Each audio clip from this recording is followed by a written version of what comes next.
नमस्कार विद्यार्थियों। पिछली क्लास में हमने पढ़ा था प्रथम कोटि गैसीय अभिक्रिया हेतु समाकलन वेग समीकरण। आज की क्लास में हम बात करेंगे अभिक्रिया वेग पर ताप का प्रभाव। अभिक्रिया वेग पर ताप का किस प्रकार से प्रभाव होता है या ताप के द्वारा अभिक्रिया किस प्रकार से प्रभावित होती है। तो सबसे पहले हम बात करें कि जब भी हम तापमान बढ़ाते हैं तो तापमान बढ़ने पर जो रिजेंट है, जो अभिकारक अणु है, उनकी गतिज ऊष्मा बढ़ती है, उनकी औसत आणविक ऊष्मा में वृद्धि होती है और तापमान बढ़ाने पर औसत आणविक ऊष्मा बढ़ने के कारण उनके बीच में जो टक्कर होती है वो प्रभावी होती है और टक्कर प्रभावी होने के कारण अभिक्रिया के वेग के मान में वृद्धि होती है। और हम जानते हैं कि ताप में अगर 10 डिग्री सेंटीग्रेड वृद्धि की जाती है तो जो वेग स्थिरांक है उसका मान 2 से 3 गुना बढ़ जाता है, जिसे हम ताप गुणांक के द्वारा प्रदर्शित करते हैं। तो हम ये कह सकते हैं किसी रासायनिक अभिक्रिया में किसी रासायनिक रासायनिक अभिक्रिया में किसी रासायनिक अभिक्रिया में ताप में 10 डिग्री सेंटीग्रेड वृद्धि करने पर किसी रासायनिक अभिक्रिया में ताप में 10 डिग्री सेंटीग्रेड वृद्धि करने पर वेग स्थिरांक का मान, वेग स्थिरांक जिसको विशिष्ट अभिक्रिया वेग भी पढ़ते हैं, वेग स्थिरांक का मान 2 से 3 गुना बढ़ जाता है। 2 से 3 गुना बढ़ जाता है। अगर आप किसी भी रासायनिक अभिक्रिया के ताप में केवल 10 डिग्री सेंटीग्रेड वृद्धि करते हो तो उसका वेग स्थिरांक है वो 2 से 3 गुना बढ़ जाता है। इसको आप ताप गुणांक के द्वारा प्रदर्शित कर सकते हो। किसके द्वारा प्रदर्शित कर सकते हो? ताप गुणांक, जिसको इस प्रकार से लिख सकते हो, ताप गुणांक बराबर के टी प्लस 10 डिग्री सेंटीग्रेड। वेग स्थिरांक जिसमें 10 डिग्री सेंटीग्रेड की वृद्धि करते हैं और वेग स्थिरांक जो टी समय पर प्राप्त होता है, इन दोनों का अनुपात लेंगे तो इन दोनों के अनुपात का मान लगभग 2 से 3 गुना बढ़ जाएगा। कितना गुना बढ़ जाएगा? 2 से 3 गुना बढ़ जाएगा। ये जो सूत्र प्राप्त हुआ है इसको कहा जाता है ताप गुणांक। क्या पढ़ा जाता है इसको? ताप गुणांक। एक नंबर का सरल सा सूत्र आता है, ताप गुणांक किसे कहते हैं? तो आप ये कह सकते हो किसी भी रासायनिक अभिक्रिया में ताप में केवल 10 डिग्री सेंटीग्रेड वृद्धि करते हैं तो वेग स्थिरांक है वो 2 से 3 गुना बढ़ जाता है। फिर अभिक्रिया वेग पर ताप के प्रभाव को प्रदर्शित करने के लिए वान ठाप ने तो प्रस्तावित किया था और आर्रेनियस ने एक समीकरण दी थी जिसे आर्रेनियस समीकरण कहते हैं। अभिक्रिया पर वेग पर ताप के प्रभाव के लिए किसने समीकरण दी? आर्रेनियस ने। आर्रेनियस समीकरण वान ठाप ने ये प्रस्तावित की थी, आर्रेनियस ने एक समीकरण दी थी वेग स्थिरांक पर या अभिक्रिया वेग पर ताप स्थिरांक के लिए। वो समीकरण इस प्रकार की थी, के बराबर ए ई की power minus E A upon R T. महत्वपूर्ण है, ये आर्रेनियस समीकरण कहलाती है। एक नंबर का प्रश्न सीधा इससे संबंधित आता है। आर्रेनियस समीकरण लिखो तो आर्रेनियस समीकरण क्या है? के बराबर ए ई की पावर माइनस ई की power minus E A upon R T. यहां पर अगर हम बात करें कि ये जो संख्याएं प्रयुक्त हुई वो किसको प्रदर्शित करती है, तो के का मतलब आप सब जानते हो, विशिष्ट अभिक्रिया वेग, या इसको आप सरल शब्द में पढ़ सकते हो वेग स्थिरांक। क्या पढ़ सकते हो? वेग स्थिरांक। यहां पर जो ये ए है इसको आवर्ती गुणांक कहते हैं। क्या पढ़ते हैं? आवर्ती गुणांक कहा जाता है। अभिकारक अणुओं का आवर्ती गुणांक। ई ए प्रयुक्त हुई है। इस ई ए का मतलब होता है सक्रियण ऊष्मा, जिसको अभी हम परिभाषित करते हैं, किसे कहते हैं? सक्रियण ऊष्मा। यहां पर प्रयुक्त हुआ है आर, उसका मतलब है गैस स्थिरांक। गैस स्थिरांक, और यहां पर प्रयुक्त हुआ है T, जिसका मतलब है ताप। ये तो हुआ आर्हेनियस समीकरण। एक नंबर का प्रश्न पूछ ले, ताप पर प्रभाव के लिए आर्हेनियस समीकरण लिखो, तो आर्हेनियस समीकरण है K बराबर A e की power minus E A upon R T. कौन सी संख्या किसको प्रदर्शित करती है उसका हमने यहाँ उल्लेख कर दिया। अब बात करते हैं हम सक्रियण ऊष्मा की। तो सक्रियण ऊष्मा के लिए एक हम इसको समझने के लिए अभिक्रिया ले लेते हैं। क्या ले लिया आपने? अभिक्रिया। किस प्रकार की अभिक्रिया का आपने ये कह दिया, H2 प्लस I2 अभिक्रिया करते हैं। एक पहले तो बनता है मध्यवर्ती यौगिक, जिसमें H और H के बीच में दुर्बल बंध होगा, I और I के बीच में भी दुर्बल बंध होगा, और H और I के बीच में भी दुर्बल बंध होगा, और फिर ये अभिक्रिया करके क्या बना लेगा, 2HF। ये हमने एक अभिक्रिया देखी। इस अभिक्रिया में अगर हम देखेंगे तो ये H2 और I2 ये तो है रिजेंट, अभिकारक है। इनको आप क्या पढ़ोगे, अभिकारक, अभिकारक कहा जाता है। ये बीच वाला यौगिक बना, इस यौगिक को पढ़ा जाता है मध्यवर्ती यौगिक, मध्यवर्ती यौगिक, जिसको दूसरे शब्दों में आप पढ़ सकते हो सक्रिय, सक्रियित संकुल, जिसको आप सी के द्वारा भी प्रदर्शित कर सकते हो, सक्रियत संकुल। और ये HI बना, वो क्या बन गया आपका, उत्पाद बन गया।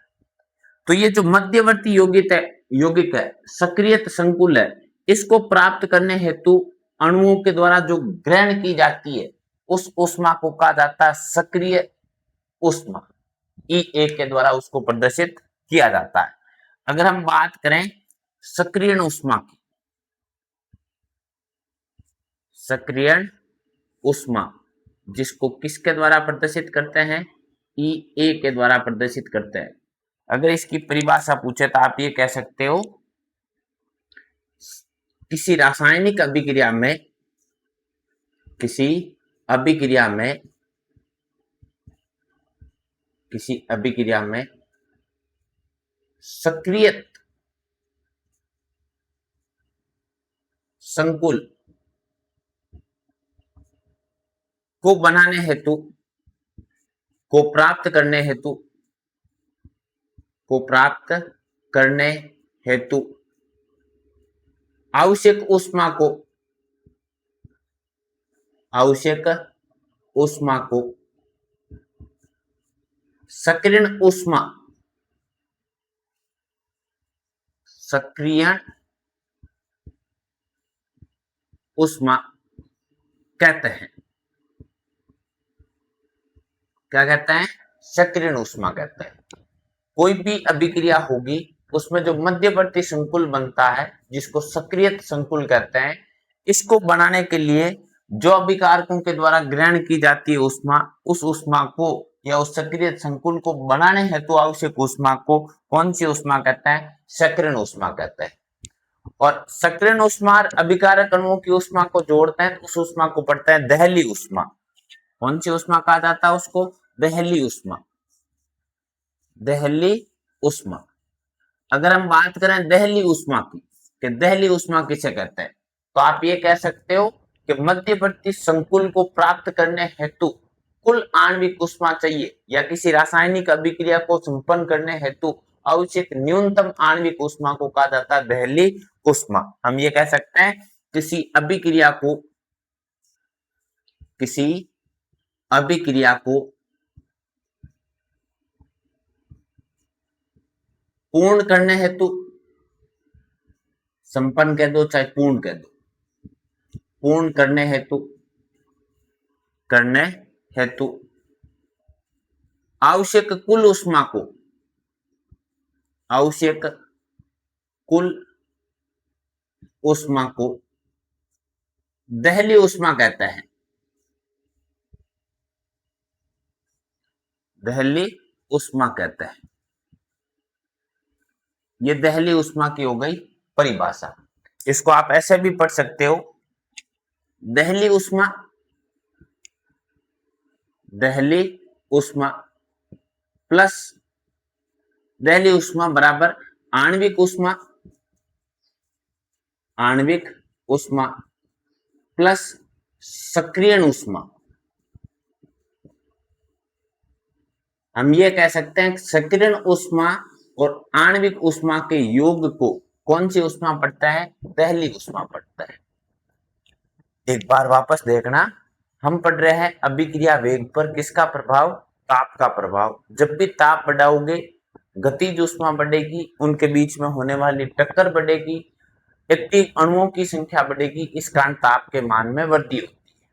और ऐसा कहा जाता है या ऐसा होता है कि ताप में अगर हम 10 डिग्री सेंटीग्रेड वृद्धि करते हैं तो अभिक्रिया का वेग स्थिरांक है वो 2 से 3 गुना बढ़ जाता है, जिसको हम ताप गुणांक के द्वारा प्रदर्शित करते हैं। और ताप गुणांक kT प्लस 10 kT का जो अनुपात है वो 2 से 3 गुना हमें प्राप्त होगा। फिर इस अभिक्रिया वेग पर ताप के प्रभाव को प्रदर्शित करने के लिए आर्रेनियस ने एक समीकरण दी, जिसको आर्रेनियस समीकरण कहते हैं। और वो समीकरण होती है k बराबर a e की power minus E A upon R T. इसमें कौन सी संख्या किसको प्रदर्शित करती है उसका हमने यहाँ उल्लेख किया। फिर हम बात करते हैं कोई एक अभिक्रिया है हाइड्रोजन प्लस आयोडीन अभिक्रिया करके बनाती है हाइड्रोजन आयोडाइड। ये अभिक्रिया हो रही है, इसमें ये अभिकारक है, ये मध्यवर्ती संकुल या सक्रिय संकुल है, ये उत्पाद है। तो इस सक्रिय संकुल को प्राप्त करने हेतु, सी को प्राप्त करने हेतु जो न्यूनतम ऊष्मा अभिकारकों के द्वारा ग्रहण की जाती है, उस ग्रहण की गई ऊष्मा को सक्रिय ऊष्मा कहते हैं।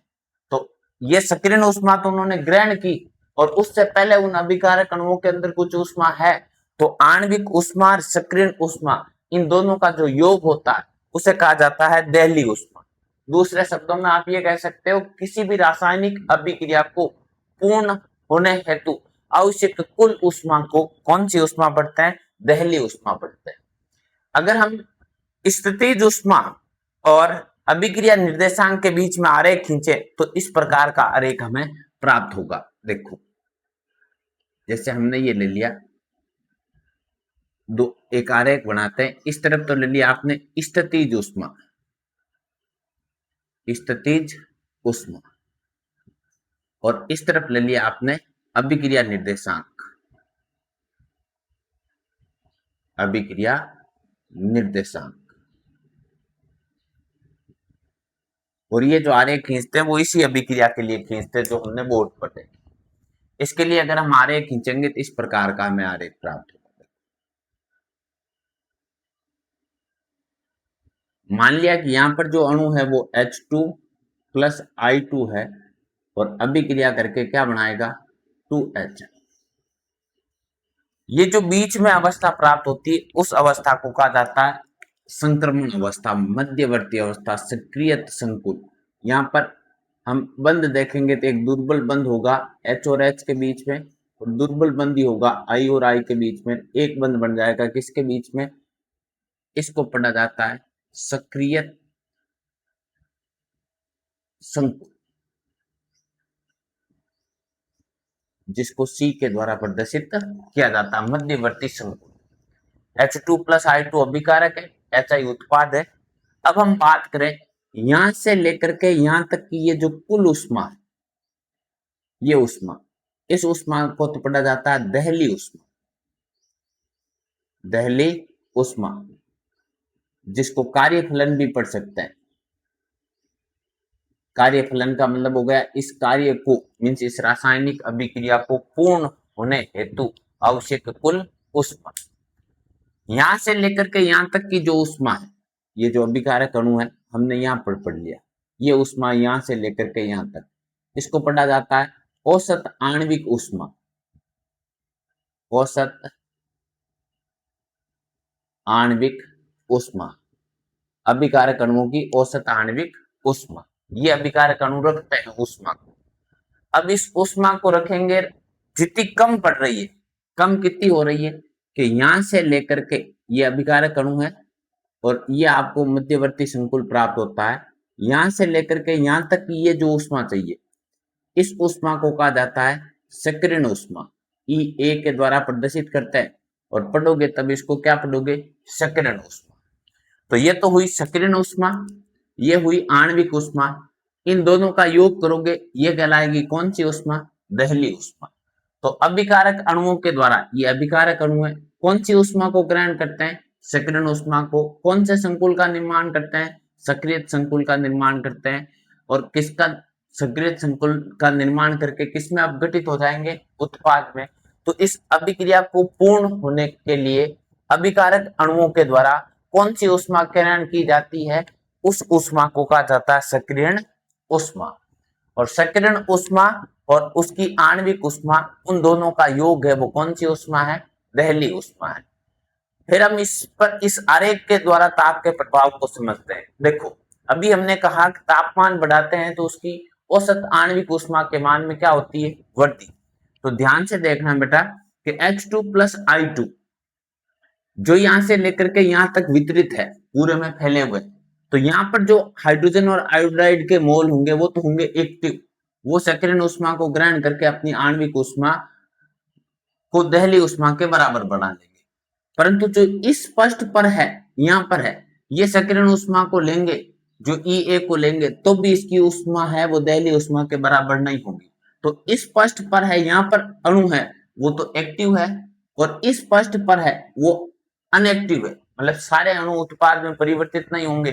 कौन से परिवर्तित नहीं होंगे? जो निष्क्रिय है। तो तापमान बढ़ाएंगे, इस स्पष्ट पर जो निष्क्रिय अणु है वो एक्टिव हो जाएंगे, सक्रिय हो जाएंगे, और अपनी सक्रियण उष्मा को ग्रहण करके अपनी उष्मा को दहली उष्मा के बराबर बना करके उत्पाद में अपघटित हो जाएंगे। तो जब भी तापमान बढ़ाएंगे तो अभिक्रिया वेग के मान में क्या होती है? वृद्धि होती है। फिर इसके बाद में एक वैज्ञानिक है जिनका नाम है मैक्सवेल एवं वोल्टेजमान। मैक्सवेल एवं वोल्टेजमान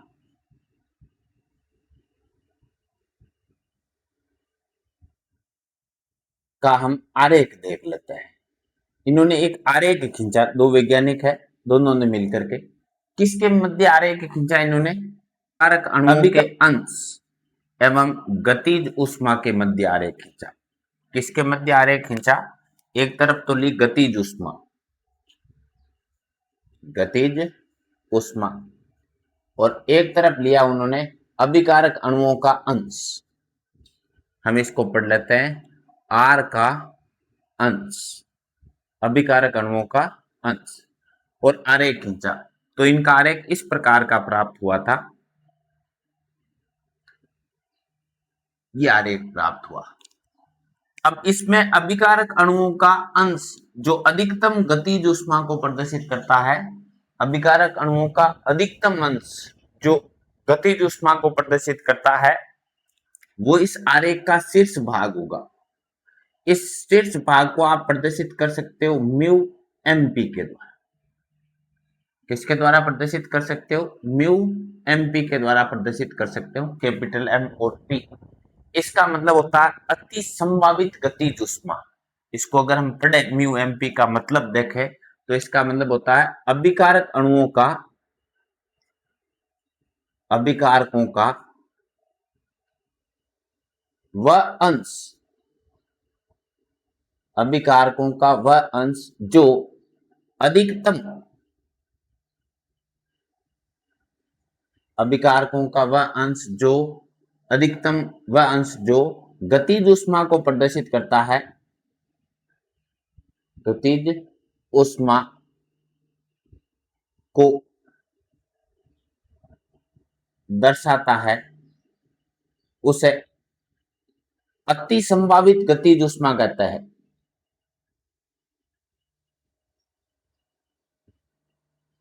अति संभाव्य गतिज उष्मा कहते हैं। ये म्यू एमपी की परिभाषा हो गई। अभिकारकों का वह अंश जो गतिज उष्मा को, या आप ऐसे पढ़ सकते हो अभिकारक अणुओं का वह अधिकतम अंश जो गतिज उष्मा को प्रदर्शित करता है, उसे अति संभाव्य गतिज उष्मा कहते हैं। फिर इन्होंने कहा कि अगर हम तापमान में वृद्धि करते हैं, तापमान में क्या करते हैं? वृद्धि करते हैं, तो ये देखो अभिकारक अणुओं का अंश, और ये हो गई गतिज उष्मा। इस तरफ तो लिया उन्होंने ई के गतिज उष्मा को, और इस तरफ लिया उन्होंने आर के अंश को, अभिकारक अणुओं के अंश को। अगर टी तापमान पर होता तब तो उनका आरेख इसी प्रकार का होता है, ठीक है। और T+10 डिग्री सेंटीग्रेड तापमान पर होता है तब आरेख उनका इस प्रकार से बढ़ जाता है। वक्र का शीर्ष भाग है वो तो कम होता है, बट अति संभाव्य गतिज ऊष्मा के मान में अणुओं की संख्या के मान में क्या होती है, वृद्धि होती है। पृष्ठीय क्षेत्रफल है वो क्या बढ़ता है, अधिक होता है। ये है KT तापमान पर और ये है KT+10 डिग्री सेंटीग्रेड तापमान। KT+10 डिग्री सेंटीग्रेड तापमान। जब तापमान 10 डिग्री सेंटीग्रेड वृद्धि करते हैं तो अभिकारक अणुओं के पृष्ठीय क्षेत्रफल के मान में क्या होती है, वृद्धि होती है। और पृष्ठीय क्षेत्रफल के मान में वृद्धि होने के कारण वेग के मान में क्या होती है, वृद्धि होती है। तो ऐसा पूछा जाता है। मैक्सवेल एवं वोल्टेज मान आरेख खींचो। तो मैक्सवेल एवं वोल्टेज मान आरेख किन के मध्य है, गतिज ऊष्मा और अभिकारक अणुओं के इसके मध्य है। और एक पूछी जाती अति संभाव्य गतिज ऊष्मा किसे कहते हैं, तो अभिकारक अणुओं का वह अधिकतम अंश जो गतिज ऊष्मा को प्रदर्शित करता है उसे अति संभाव्य गतिज ऊष्मा कहते हैं। फिर तापमान में वृद्धि करते हैं तो म्यू एमपी के मान में अति संभाव्य गतिज ऊष्मा के मान में तो होती है कमी, परंतु वक्र का पृष्ठीय क्षेत्रफल है जो हमने रेखांकित किया, उस वक्र के पृष्ठीय क्षेत्रफल के मान में क्या होती है, वृद्धि। इस कारण वेग के मान में क्या होती है, वृद्धि। तो आप ये कह सकते हो कि अति संभाव्य गतिज ऊष्मा में कमी हुई बट पृष्ठीय क्षेत्रफल बढ़ा और पृष्ठीय क्षेत्र बढ़ने के कारण अभिक्रिया वेग के मान में क्या होगी, वृद्धि होगी।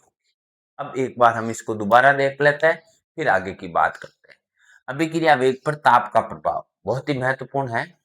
हम जानते हैं कि तापमान बढ़ाने पर वेग बढ़ता है, इसलिए बढ़ता है क्योंकि अणुओं की गतिज ऊष्मा बढ़ती है, एक्टिव अणुओं की संख्या बढ़ती है।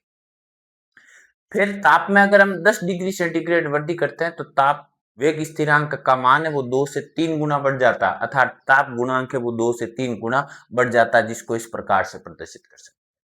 फिर अभिक्रिया वेग पर ताप के प्रभाव को प्रदर्शित करने के लिए आर्रेनियस ने समीकरण दी थी जो बहुत ही महत्वपूर्ण समीकरण है, जो है K बराबर A e की पावर माइनस का EA अपॉन RT, जो आर्रेनियस समीकरण कहलाती है। फिर हमने एक अभिक्रिया ले ली, इसमें सक्रियण ऊष्मा दहली ऊष्मा को परिभाषित करें तो सक्रियण ऊष्मा का मतलब तो होता है किसी रासायनिक अभिक्रिया में सक्रिय संकुल मध्यवर्ती संकुल प्राप्त करने हेतु, इस संकुल को बनाने हेतु अभिकारक अणुओं के द्वारा जो ऊष्मा ग्रहण की जाती है, इस ऊष्मा के मान को कहा जाता है सक्रियण ऊष्मा, जिसको EA के द्वारा प्रदर्शित करता है। और दहली ऊष्मा किसे कहते हैं कि अभिकारक अणुओं की आणविक ऊष्मा और सक्रियण ऊष्मा इन दोनों का जो योग है, इस योग को कहा जाता है उसकी दहली ऊष्मा। किसी रासायनिक अभिक्रिया को संपन्न हेतु आवश्यक अधिकतम ऊष्मा को कहा जाता है दहली ऊष्मा, उसके बिना कार्य होना संभव नहीं होता, इसलिए इस दहली ऊष्मा को कार्य फलन भी पढ़ते हैं। फिर ताप के प्रभाव के लिए ही अभिक्रिया वेग पर मैक्सवेल एवं वोल्टेज मान ने अभिकारक अणुओं के अंश और गतिज ऊष्मा के बीच में आरेख खींचा और अति संभाव्य गतिज ऊष्मा को प्रदर्शित किया, जिसको आप नोट कर सकते हो। अति संभाव्य गतिज ऊष्मा किसे कहते हैं कि अभिकारक अणुओं का वह अधिकतम अंश, अभिकारक अणुओं का वह अधिकतम अंश जो अधिक गतिज ऊष्मा को प्रदर्शित करता है, उस अभिकारक अणुओं के अंश को अति संभाव्य गतिज ऊष्मा कहते हैं। तो अभिकारक अणुओं का अंश देखोगे मैक्सिमम अंश यही प्राप्त होगा, शीर्ष भाग जो अधिकतम गतिज ऊष्मा को प्रदर्शित करता है, इस शीर्ष भाग को अति संभाव्य गतिज ऊष्मा कहते हैं। फिर इन्होंने प्रदर्शित किया कि अगर आप ताप में 10 डिग्री सेंटीग्रेड वृद्धि करते हो तो अति संभाव्य गतिज ऊष्मा वाले शीर्ष भाग में तो कमी होगी, परंतु पृष्ठीय क्षेत्रफल बढ़ेगा और पृष्ठीय क्षेत्रफल बढ़ने के कारण अभिक्रिया के वेग के मान में क्या होती है, वृद्धि होती है। ये होता है अभिक्रिया वेग पर ताप का प्रभाव, आर्रेनियस समीकरण, मैक्सवेल एवं वोल्टेज मान, आरेख। अब हम देखते हैं आर्रेनियस समीकरण का गणितीय रूप। पढ़ रहे हैं अभिक्रिया वेग पर ताप का प्रभाव, जिसमें आर्रेनियस ने समीकरण दी, उसका गणितीय रूप देखते हैं। तो पहले तो लिखते हैं आर्रेनियस समीकरण। आर्रेनियस समीकरण, आर्रेनियस समीकरण किस प्रकार की एक आर्रेनियस समीकरण है, K बराबर A e की power minus EA upon R, इसको समीकरण नंबर दे दिया आपने 1। ये जो आर्रेनियस समीकरण है इसका अगर हम गणितीय रूप लिखते हैं तो इस समीकरण का दोनों ओर लोग लेने पर समीकरण 1 का दोनों ओर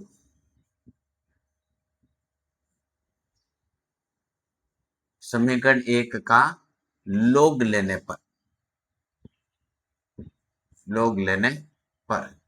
दोनों साइड में कह दो अभिकारक उत्पाद में या सीधा ही लिख दो लोग लेने पर। लोग लेंगे तो यहां पर क्या बन जाएगा ln बेस पर के या log e बेस पर के बराबर क्या हो जाएगा ln बेस पर a और e का पावर मतलब log e है, log से log कैंसिल हो जाएगा, पीछे क्या बच जाएगा, पीछे बच जाएगा e a upon R T. इसको समीकरण नंबर पर दिया आपने 2। फिर ये जो log ln है इसको log 10 में बेस में बदलते हो और ln को log 10 में बदलते हैं तब आप जानते हो उसको गुणा किया जाता है 2.303 से। तो आप यहां पर लिख सकते हो 2.303। अब log का आधार कितना हो गया 10 के बराबर 2.303 log का आधार कितना हो गया 10 ए माइनस का ई ए अपॉन आर। ये समीकरण नंबर आ गया आपका 3। अगर इसको 2.303 को हटाना है तो इस पूरी समीकरण में भाग किसका दे दो 2.303 का। तो आपने कह दिया समीकरण 3 में 2.303 का भाग देने पर अगर इसमें आप 2.303 का भाग दोगे तो ये 2.303 कैंसिल, पीछे क्या बचाएगा log 10 बेस पर के बराबर 2.303 कैंसिल क्या बच जाएगा log 10 बेस पर ए माइनस का क्या है ई ए अपॉन 2.303 आर टी। ये समीकरण नंबर आ गया आपका कितना 4। इस समीकरण को ही पढ़ोगे आरएनए समीकरण का गणितीय रूप। क्या पढ़ोगे आरएनए समीकरण का गणितीय रूप। ये हो गया गणितीय रूप। गणितीय रूप कौन सी समीकरण का आरएनए समीकरण। वापस देखना आरएनए समीकरण है वो तो क्या है के बराबर ए ई की power minus E A upon R T. इसका आपको दोनों साइड में log लेना है, फिर log का आधार 10 करना है, फिर क्योंकि 2.303 एक स्थिरांक आएगा उसको हटाने के लिए उसका भाग दे देना। जो समीकरण आ जाएगी उस समीकरण को हम कौन सी समीकरण पढ़ लेंगे आरएनए समीकरण पढ़ लेंगे। ये तो है आरएनए समीकरण का गणितीय रूप। अब हम इस समीकरण के अनुसार वेग स्थिरांक और तापमान के मध्य आरेख खींचते। तो हमने कह दिया ln बेस पर के और 1/t के मध्य आरेख इनके बीच में हम एक आरेख खींचते हैं।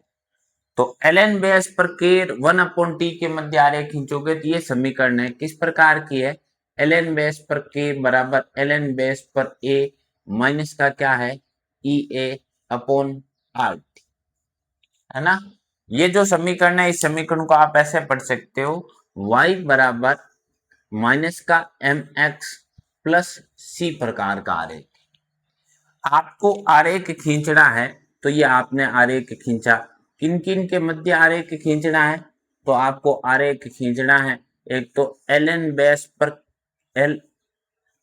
ln बेस पर के और एक खींचना 1/t के मध्य आरेख जिसमें ये C अंतःखंड है वो तो किसको प्रदर्शित करता है ln बेस पर a को प्रदर्शित करता है। ये तो आपने कह दिया अंतःखंड मैक्सिमम मान है वो ln बेस पर किसको प्रदर्शित करेगा a को प्रदर्शित करेगा। फिर ये माइनस है, माइनस का मतलब जब एक का मान बढ़ाओगे तो दूसरे के मान में क्या होगी कमी होगी। और इसका जो कर्व है इसका जो आपका ढाल है ये ढाल किसको प्रदर्शित करेगा ये ढाल प्रदर्शित करेगा माइनस का ई ए अपॉन आर। ये ढाल उसको प्रदर्शित करेगा। अंतःखंड सी की बात करें तो सी किसको प्रदर्शित करेगा ln बेस पर ए को प्रदर्शित करेगा जो मैक्सिमम मान है ये प्रदर्शित करेगा। और ये इस प्रकार का इन दोनों के बीच में क्या होगा आरेख होगा। अब बात करें हम ये कह देते हैं कि यदि t1 समय पर वेग स्थिरांक k1 है और t2 समय पर वेग स्थिरांक k2 है, तो किस प्रकार की समीकरण प्राप्त होगी? तो आरएनए समीकरण किस प्रकार की होगी? तो ये देखें, तो आपने पहली कंडीशन में ले लिया टी वन समय पर, तो क्या समीकरण है? एलएन बेस पर, या सीधा ही लिख देते हैं, ये तो log 10 बेस वाला है, log 10 बेस पर, एलएन बेस नहीं लेकर के, log 10 बेस पर k1 बराबर log 10 बेस पर a माइनस का E A upon 2.303 are t1। इसको समीकरण नंबर 4 के बाद में आपने दे दिया 5। फिर आपने पढ़ लिया t2 पर, समय t2 है उस पर क्या बन जाएगा? log 10 बेस पर k2 बराबर log 10 बेस पर a माइनस का E A upon 2.303 R T. समीकरण नंबर 5 के बाद में हो गया 6। फिर यहां पर आपने लिख दिया समीकरण 6 में से समीकरण 5 घटाने पर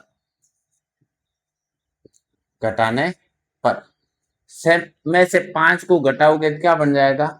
log 10 बेस पर k2 माइनस log 10 बेस पर k1 बराबर k2 का तो मान क्या है?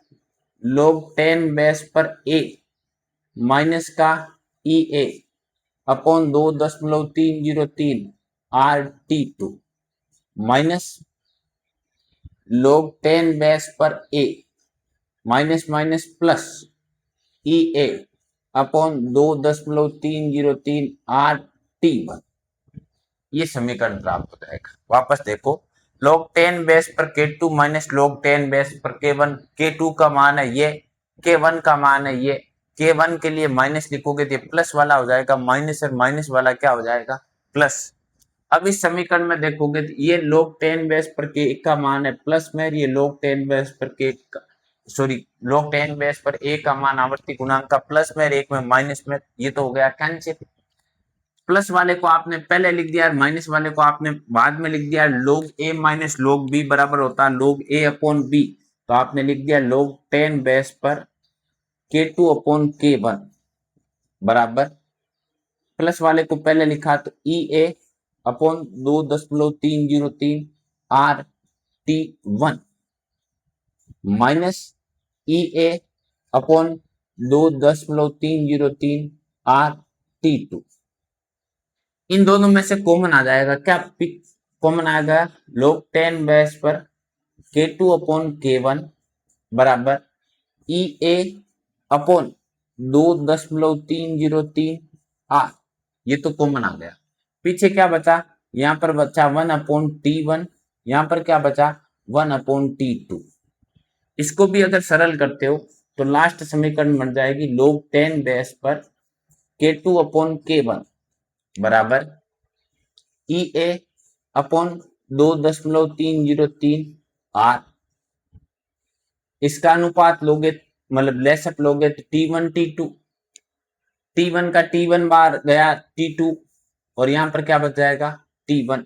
ये समीकरण प्राप्त हो गई। 6 के बाद में इस समीकरण को दे दिया आपने 7 नंबर समीकरण। कितना नंबर दे दिया? 7 नंबर समीकरण। ये दो अलग अलग तापमान के लिए हो गया। T1 T2 तापमान के लिए कौन सी समीकरण बन गई? आरएनएस समीकरण। अब एक बार दोबारा देख लो, फिर बात करते हैं आगे। आरएनएस समीकरण का गणितीय रूप। आरएनएस समीकरण किस प्रकार की है? के बराबर ए ई की power minus E A upon R T.